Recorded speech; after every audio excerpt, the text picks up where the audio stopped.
بسم اللہ الرحمن الرحیم۔ السلام علیکم ورحمۃ اللہ وبرکاتہ۔ عزیز طلباء، امید ہے کہ آپ خیریت سے ہوں گے۔ آج ہم قافیہ کا سبق نمبر 59 پڑھ رہے ہیں، جس میں ہم حرف ندا اور منادا کے حذف کرنے کا بیان پڑھیں گے۔ چلتے اپنے سبق کی جانب۔ بسم اللہ الرحمن الرحیم۔ وَيَجُوزُ حَذْفُ حَرْفِ النِّدَاءِ إِلَّا مَعَ اسْمِ الْجِنْسِ وَالْإِشَارَةِ وَالْمُسْتَغَاثِ وَالْمَنْدُوبِ نحو یوسف أعرض عن هذا وأيها الرجل وشذ أصبح ليل وافتر مخنوق وأترك قرى وقد يحذف المنادى لقيام قرينة جوازا مثل ألا يسجد۔ ترجمہ دیکھ لیں۔ اور حرف ندا کو حذف کرنا جائز ہے، الا مع اسم الجنس والاشارۃ والمستغاث والمندوب، مگر اس کا حذف کرنا اس وقت جائز نہیں جب منادا اسم جنس ہو یا اسم اشارہ ہو یا مستغاث ہو یا مندوب ہو، جیسے یوسف عارض عن ھذا سے اور ایھا الرجل میں سے۔ وشذ اصبح لیل وافتر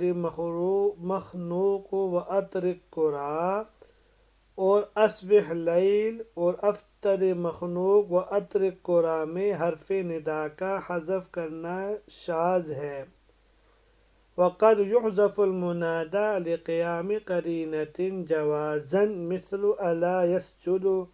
اور کبھی کسی قرینے کے قائم مقام ہونے کی وجہ سے منادا کو جوازاً حذف کر دیا جاتا ہے،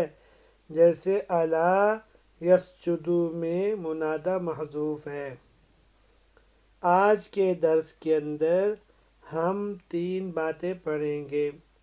پہلی بات حرف ندا کا حذف کرنا، دوسری بات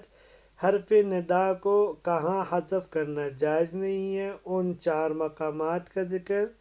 اور تیسری بات منادا کا حذف کرنا کہاں جائز ہے۔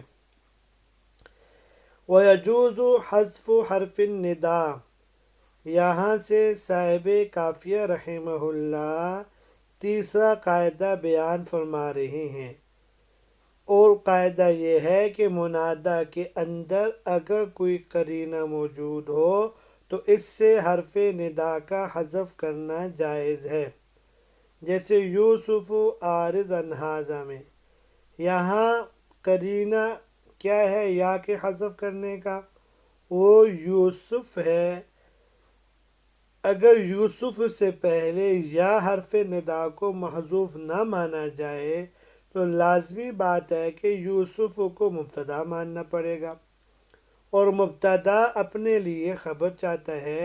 اعرض عن ھذا یہ جملہ انشائیہ ہے، اور خبر کے لیے جملہ خبریہ کا ہونا ضروری ہے،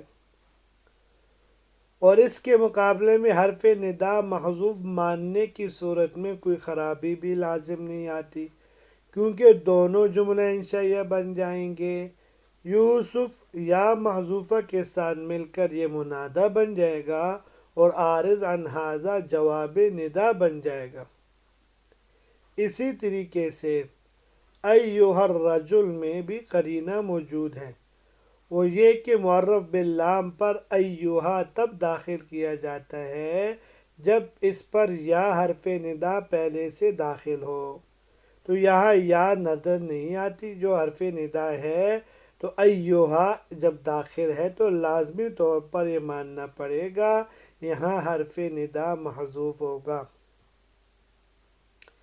الا مع اسم الجنس والاشارۃ والمستغاث والمندوب، یہاں سے صاحب کافیہ رحمہ اللہ نے وہ 4 جگہ مستثنیٰ قرار دی جہاں پہ حرف ندا کو حذف نہیں کر سکتے۔ ان میں پہلی 2 جگہ اسم جنس اور اسم اشارہ ہے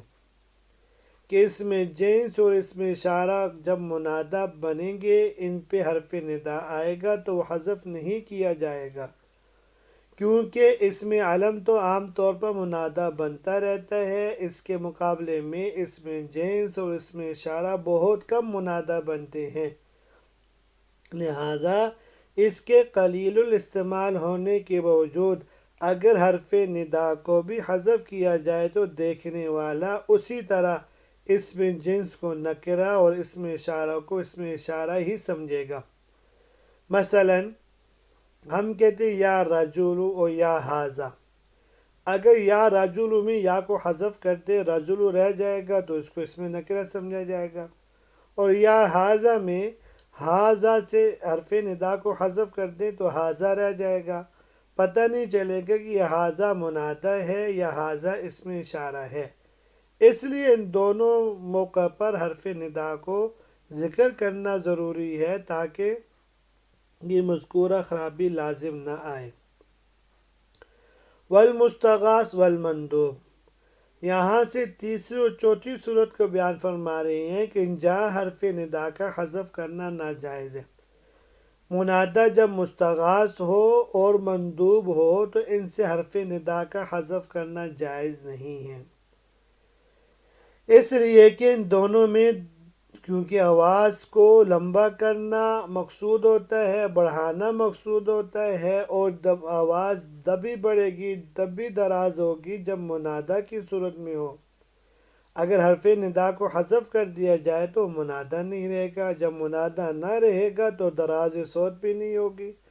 اور دراز صوت نہ رہنے کی صورت میں وہ مستغاث اور مندوب ہی نہیں رہیں گے، جو کہ اصل مقصود ہے وہ فوت ہو جائے گا۔ ہم اسی بات کو یوں بھی کہہ سکتے ہیں کہ حرف ندا کو حذف کرنے کے لیے صاحب کتاب نے 4 شرطیں ذکر کی کہ پہلی شرط یہ ہے کہ منادہ اسم جنس نہ ہو،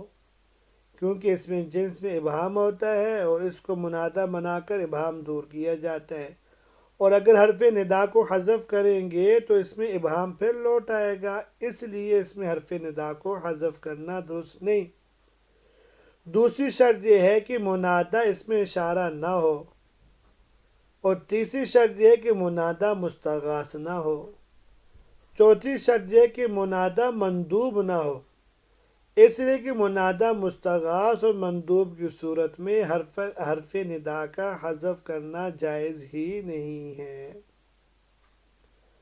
وَشُذَّ أَصْبِحْ لَيْلُ، اس عبارت میں ایک اشکال کا جواب دے رہے ہیں۔ اشکال یہ ہے کہ ہم نے قاعدہ پڑھا ابھی کہ اس میں جنس جب منادہ ہو تو اس سے حرف ندا کو حذف کرنا جائز نہیں ہے، یہاں لیلو جو کہ اس میں جنس ہے اس کے باوجود اصبح لیلو میں سے حرف ندا کو حذف کر دیا گیا، کیونکہ اصل میں ہے ادخل فی الصباح یا لیلو۔ اس کا قصہ یہ ہے، جندب نامی لڑکی امرؤ القیس پر جو مشہور عربی شاعر تھا عاشق ہوگی، شادی کی پہلی رات تھی تو امرؤ القیس سے کوئی ایسی حرکت صادر ہوگی جو اس کو پسند نہیں آئی، لہذا وہ سارا عشق و محبت جو اس کے سینے میں تھی یکدم نکل گئی، اور صبح ہونے پر اس نے بھاگنے کا مکمل ارادہ کر لیا، اور انتظار کی گھڑی مشکل سے گزر رہی تھی، آخر تنگ آ کر کہنے لگی اصبح لیلو یا ادخل فی الصباح یا لیلو، ہے رات تو جلدی گزر جا اور صبح کے وقت میں داخل ہو جا۔ اب یہ ضرب المثل بن گئی اس چیز کے لیے کہ سختی کی حالت میں کسی شے کی طلب میں ضرب المثل بن گئی ہے۔ لیل پر حرف ندا تھا اور رات اس میں جنس ہے، اس کے باوجود حرف ندا کو حذف کر دیا گیا۔ اس کا جواب کیا ہے؟ دوسری مثال وفتد مخنوق، مخنوق بھی اسم جنس ہے جو کہ منادہ ہے اور حرف ندا کو اس میں حذف کر دیا، اصل میں یہ ہے افتد نفسک یا مخنوق۔ اور اس قصے کا شان ورود یہ ہے کہ سلیق بن سلقہ نامی آدمی ایک دن چت لیٹ کر سو رہا تھا، اتنے میں ایک ڈاکو نے آ کر اس کا گلا دبایا اور کہا افتد مخنوق، اے گلا گونٹے ہوئے آدمی اپنی جان کا فدیہ ادا کر تاکہ تیری جان بچ جائے ورنہ تیری موت ہے۔ اور اسی طرح اترک قرا، قرا اس مثال میں قرا اس میں جنس ہے اور حرف ندا کو حذف کیا گیا، اس لیے اصل میں ہے اخفض عنقک یا کروانو۔ اس کا شان ورود یہ ہے کہ زمانہ جاہلیت میں ایک منتر مشہور تھا جس کے ذریعے کروان نامی پرندوں کو پکڑا جاتا اور پورا منتر یوں پڑھا جاتا اترک قرا اترک قرا فإن النعامة في القرى وبغائكم في أرضنا مستنصرا مستنصرا، یعنی اے کروان نامی پرندے تو خود ہی اپنا سر جھکا دے اور ہمارے ہاتھوں میں آ جا، ورنہ ہمارے لیے تیرا پکڑنا تجھے شکار کرنا کوئی مشکل بات نہیں، اس لیے کہ تجھ سے بڑے بڑے یعنی شتر مرغ کو ہم نے شکار کر کے گاؤں میں پہنچا دیا ہے، لہٰذا تجھ کو مارنا کوئی مشکل بات نہیں۔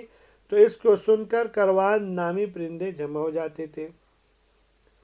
تو غرض ان سب مقامات میں اسم جنس جو منادہ بن رہا ہے اور یا حرف ندا کو حذف کیا گیا تو یہ تو خرابی لازم آتی۔ آپ نے کہا اسم جنس سے منادہ جب ہو اس سے حرف ندا کو حذف نہیں کیا جاتا۔ صاحب کتاب رحمہ اللہ نے ان سب کا بڑا آسان جواب دیا کہ شذ، کہ ساری مثالیں شاذ ہیں، یا آپ اس کا جواب یہ بھی دے سکتے ہیں جو قواعد عربیہ بیان ہوئے ہیں یہ فصحاء، بلغاء، علماء اور نحات کے کلام کے لیے بیان ہوئے ہیں، اور آپ نے جو مثالیں دی ہیں وہ کبھی ڈاکوؤں کی، جادوگروں کی اور اشاعہ مجازی کی مثال پیش کر کے اعتراض کیا ہے، اور یہ ان کی مثال پیش کر کے اعتراض ہو ہی نہیں سکتا کیونکہ ان دونوں فریقوں میں تو دور کی بھی کوئی مناسبت نہیں ہے۔ تیسری بات وقد یحذف المنادى لقیام قرینۃ جوازا، حرف ندا کو حذف کرنے کے بعد مذکورہ عبارت میں، اس مذکورہ عبارت میں صاحب کتاب رحمہ اللہ یہ بیان فرمانا چاہتے ہیں کہ منادہ کو کہاں حذف کیا جائے گا۔ فرماتے ہیں کبھی کبھی منادہ کو بھی حذف کر دیا جاتا ہے جبکہ اس کے حذف پر کوئی قرینہ موجود ہو، مثلا الا یا اسجدوا، جو اصل میں تھا الا یا قوم اسجدوا تھا، قوم جو منادہ تھی اس کو جوازاً حذف کیا